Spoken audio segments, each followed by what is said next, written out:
നിന്നെ കണ്ടതെന്നായിരുന്നു ആദ്യം? ഓർമ്മയില്ല. നിധി ഒളിഞ്ഞിരിക്കുന്ന ദ്വീപുകൾ തേടി 10 വർഷം മുമ്പ് തുടങ്ങിയ യാത്രയിൽ കലങ്ങി കറുത്ത കടലിൽ നമ്മൾ കണ്ടുമുട്ടിയിട്ടുണ്ട്.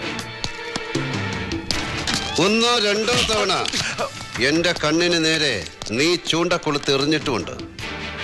ഒഴിഞ്ഞു മാറി നിന്റെ കൊരവള്ളിക്ക് കൈ ചുറ്റി മുറുക്കിയിട്ട് കൊല്ലാതെ ഞാൻ വിട്ടിട്ടുമുണ്ട്, അല്ലടോ? ഗൗണ്ടർ നിന്നോട് ഡീൽ ചെയ്യുന്നു എന്നറിഞ്ഞപ്പോ ഞാനൊന്ന് കരുതലെടുത്തു. പക്ഷെ എൻഫോഴ്സ്മെന്റ് കലാപരിപാടി അല്പം ചീപ്പായിപ്പോയി. നീ നിന്റെ നിലവാരം കാണിച്ചു എന്നതാണ് ശരി. നിന്നെക്കുറിച്ച് കുറച്ചു കാലം മുമ്പ് കേട്ടത് നീ മറ്റുള്ളവരെ ഉപദ്രവിക്കുന്നത് നിർത്തിയെന്നും നീ നിന്റെ സ്വന്തം ആവശ്യത്തിനായി നീ തന്നെ കറൻസികൾ അച്ചടിച്ചെടുക്കുന്നുവെന്നാണ്. എന്ത് പുരുഷു, കമ്മട്ടം കളവ് പോയാ?